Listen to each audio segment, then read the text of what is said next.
Welcome back. I've got Katherine Marshall Woods on the line. Katherine, how are you? I'm well, thank you. And thank you for having me. Oh, thank you for coming on. I've been on your show and I know I'll be on it again because, well, technology sometimes is not our friend, including about 5 minutes before we started because my internet decided to stop working. Like, that's not good.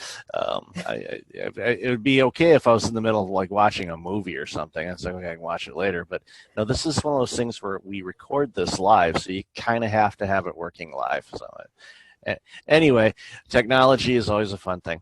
So the work you do in is media and also psychology. And as we were talking about in the pre-show, right now the psychological needs of many are in not the greatest of shapes because of the pandemic and all the ingredients that has with it. So tell us a little bit about your backstory and what you do, and then we'll dive into some conversation about it. Yeah, well, great. So I'm a licensed clinical psychologist. I have a specialty in trauma and psychological assessments. I also have a private practice here in Washington, D.C. I also am a professor at the George Washington University where I teach trauma and psych testing. And I have a particular interest in the area of psychology and media, specifically in cinema, but I'm finding that my interest is broadening as things are happening in the world regarding COVID and Black Lives Matter and what the impact and influence media has on people right now. I've been a psychologist for more than a decade, almost coming up on a score, to be quite honest. And prior to that, I had an arts background. So this gave me the opportunity to really combine both of my loves, psychology as well as the art world.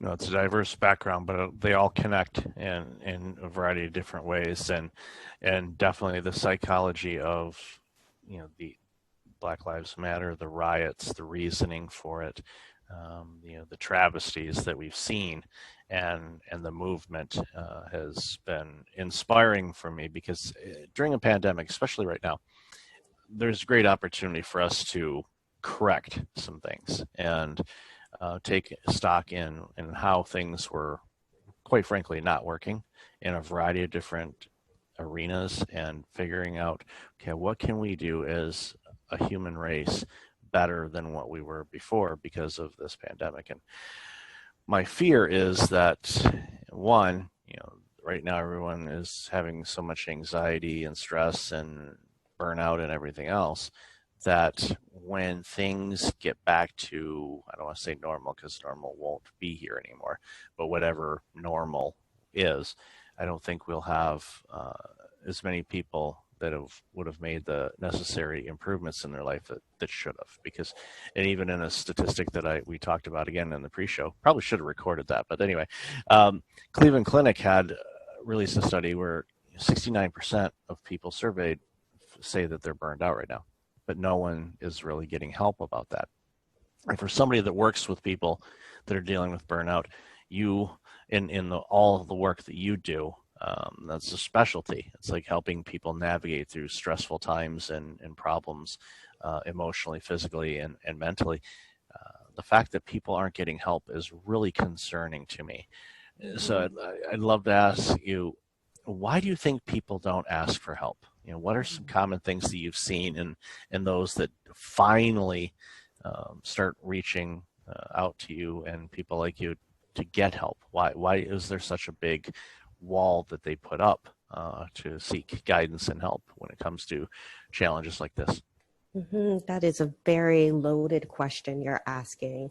And we see that, of course, some individuals experience mental health and burnout just in general is having a stigma that there's no need to get help, that one shouldn't have to get help to be able to overcome the stressors and the demands of their life, that if they are overcome by these stressors and feeling overwhelmed, that it's a personal failure to some extent.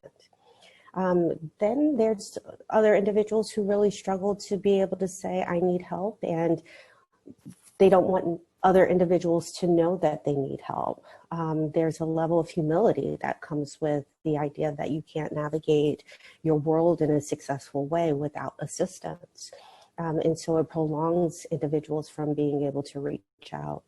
Other individuals really feel like they don't know where to look. They don't know where their resources are. And so that becomes an overwhelming stress and a demand upon them, one that they are no longer fit or have the energy to be able to exude, to be able to then find help. Other individuals really struggle that once they realize that they do need help and they can't do the work alone, is that when they do reach out to resources, they find that those resources are also taxed, that caregivers and individual coaches and things of sort have full caseloads, that they don't have openings for one other individual on their workload. Otherwise, they'll become burnt out as well. And individuals are really being thoughtful regarding what their boundaries are of how many people can they help. Because you're right, with COVID and as well as Black Lives Matter, you know, there are many individuals who are reaching out for help. And then there are caregivers and coaches who are just feeling pretty overwhelmed themselves in being able to navigate COVID, also navigate the energy around Black Lives Movement, and also taking on new cases to be of assistance, and also realizing that they can't take on anymore. And then there's a dearth of individuals who are really available to help. Yeah, I saw that article too, where there are many psychologists and other mental health professionals that are struggling with depression and burnout. And this is one of those things where people need to realize everyone is human. Psychologists, psychiatrists, doctors, lawyers, attorneys, parents, we're all human and we all struggle with things. And when you're in the middle of a pandemic like this with still a bit of uncertainty and concern and worry about a lot of things, it takes a toll on all of us. And there's a desperate need for more mental health workers to be available, because as the stigma eases up, and I know that there's been a stigma about this a long time, but it's easing up a bit. A long way to go, in my opinion, but still, it's easing up.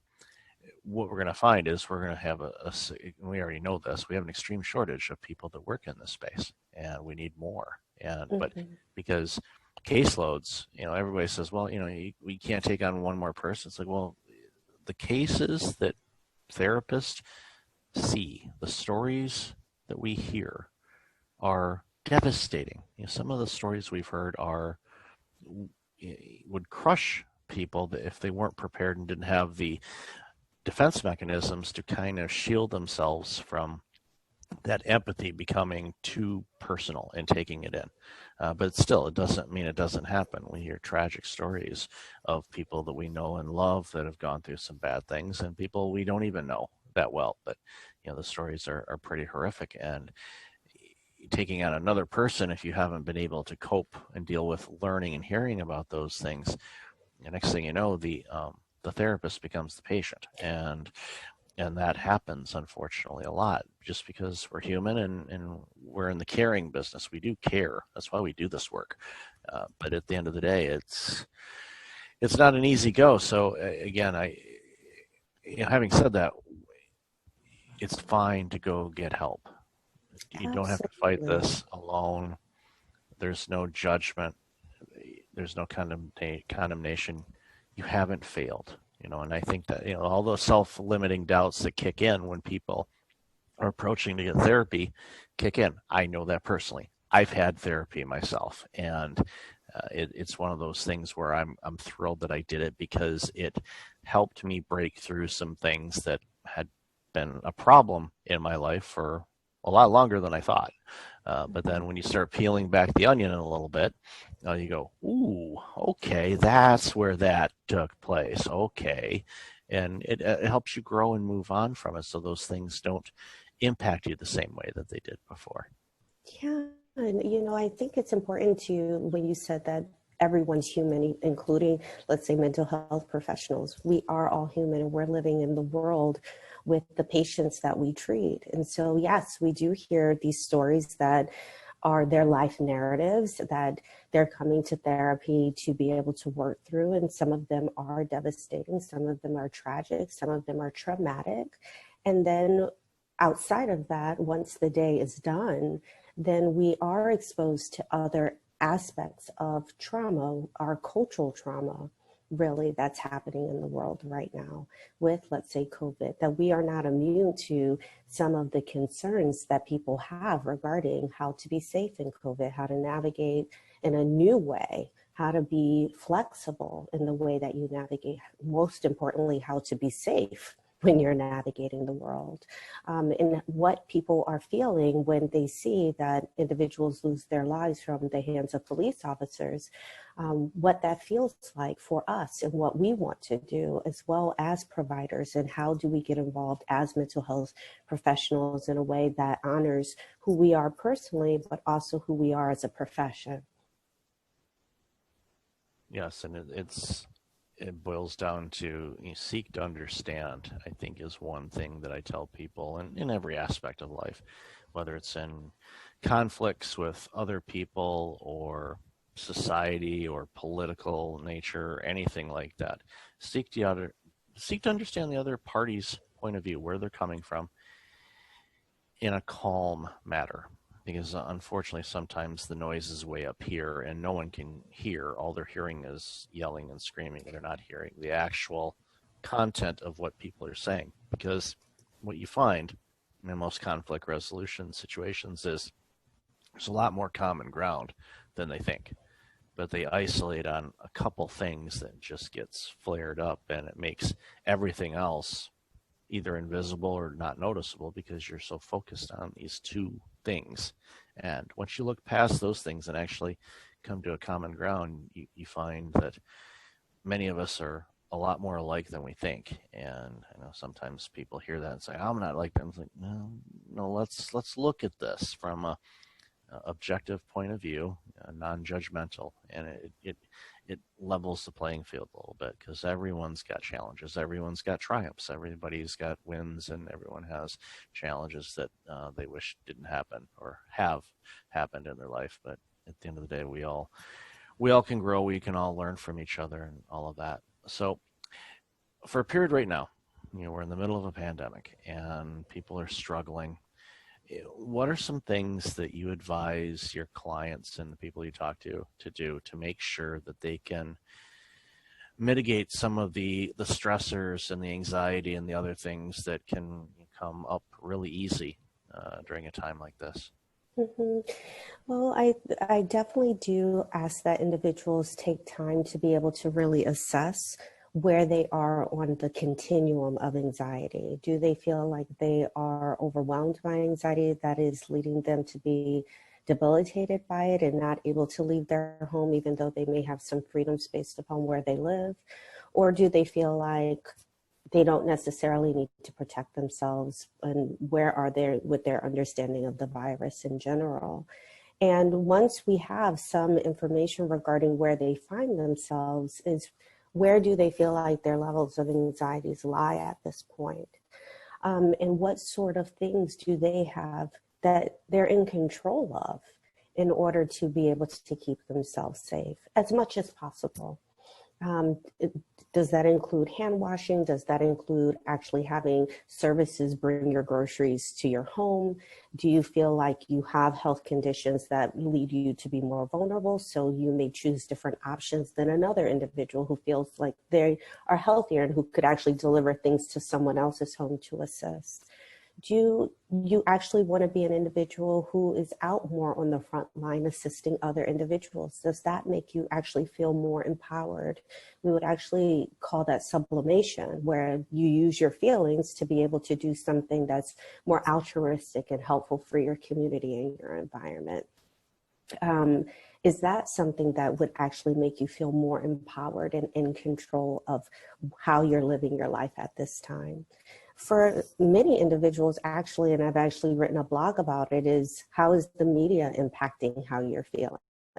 Some people are feeling quite overwhelmed just by looking at the news and seeing the death tolls, seeing the climb in individuals who are being exposed and who have tested positive for COVID, now seeing the reintroduction of refrigerator trucks to be able to unfortunately house corpse. And is this actually helpful for you, or is this keeping you informed? It could be keeping you informed, and it also at the same time could be causing a traumatic crisis experience for you? Is this the best way for you to remain informed? Is there a time limit that you should use for media just to be able to gain the information that you need? And from what sources? Is the sources more factual based, fact based, or are they more opinion based? If you're looking for facts, how much time would you like to spend to be able to gain that information, and containing that time to say, maybe I only spend 45 minutes a day to be able to get the highlights of what's happening. So then I do remain informed, but I also don't become overwhelmed by how much I'm watching. Also, is what sort of support system do you have? Do you have friends who also are equally anxious with you and that kind of fuels the anxiety? Or do you find that other individuals that you have in your life have other ways of defending against some of those anxieties, that some of them are able to navigate the world in a more successful way? Are they also providing you support during this time? And what sort of support? Are they encouraging you? Or do you feel like they're promoting you to get out, but not necessarily hearing what your anxieties are?